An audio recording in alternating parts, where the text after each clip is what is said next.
کیا فرماتے ہیں علماء اکرام اس مسئلے کے بارے میں کہ بعض لوگوں کو دیکھا گیا ہے کہ وہ خطبہ نکاح کے دوران آپس کی باتوں میں مشغول ہوتے ہیں، لہٰذا رہنمائی فرمائیں کہ ایسا کرنے کی شرعی حیثیت کیا ہے۔ بسم اللہ الرحمن الرحیم۔ الجواب بعون الملک الوہاب، اللہم ہدایت الحق والصواب۔ قوانین شرعیہ کی روح سے جو لوگ خطبہ نکاح سننے کے لیے حاضر ہوں، تمام پر خطبہ کو خاموشی کے ساتھ سننا لازم ہے، لہٰذا اگر ان میں سے کوئی شخص خطبہ کے دوران باتوں میں مشغول ہوتا ہے تو وہ ناجائز کام کا مرتکب ہوگا، اور جو لوگ خطبہ سننے کے لیے نہیں بلکہ دیگر اغراض مثلا کھانے پینے کا انتظام و انصرام وغیرہ کے لیے جمع ہوں، ان کا خطبہ کے دوران اپنے کام وغیرہ میں مشغول رہنا جائز ہے۔ اس میں شرعی طور پر کوئی قباحت نہیں کہ ان لوگوں کی وہاں پر موجودگی خطبہ سننے کی غرض سے نہیں۔ اس کی فقہی نظیر قرآن پاک کو سننے کے لیے جمع ہونے والے لوگوں کا مسئلہ ہے کہ جو لوگ تلاوت کلام پاک کو سننے کے لیے جمع ہیں، ان کا تلاوت کے دوران کسی اور کام میں مشغول ہونا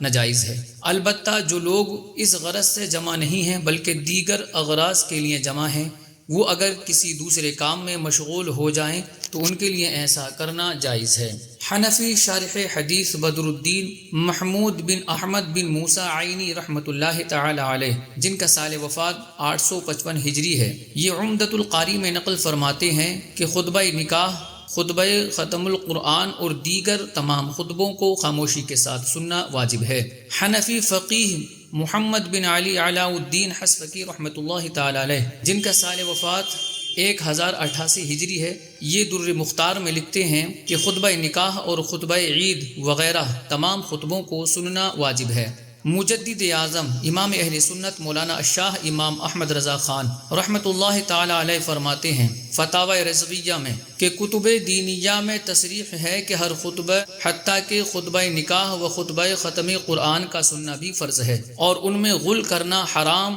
حالانکہ خطبہ نکاح صرف سنت ہے اور خطبہ ختم نرا مستحب۔ اسی طرح ایک اور مقام پر ارشاد فرماتے ہیں ظاہر یہ ہے واللہ تعالی عالم کہ اگر کوئی شخص اپنے لیے تلاوت قرآن عظیم بآواز کر رہا ہے اور باقی لوگ اس کے سننے کو جمع نہ ہوئے بلکہ اپنے اغراض متفرقہ میں ہیں، ایک شخص تالی کے پاس بیٹھا بغور سن رہا ہے، ادائے حق ہو گیا، باقیوں پر کوئی الزام نہیں، اور اگر وہ سب اسی غرض واحد کے لیے ایک مجلس میں مجتمع ہیں تو سب پر سننے کا لزوم چاہیے، جس طرح نماز میں جماعت مقتدیان کے ہر شخص پر استماع و انصات جدا گانا فرض ہے، یا جس طرح جلسہ خطبہ کہ ان میں ایک شخص مذکر اور باقیوں کو یہی حیثیت وحدہ تذکیر جامع ہے، تو بالاتفاق ان سب پر سننا فرض ہے، نہ یہ کہ استماع بعض کافی ہو۔ جب تذکیر میں کلام بشیر کا سننا سب حاضرین پر فرض عین ہوا،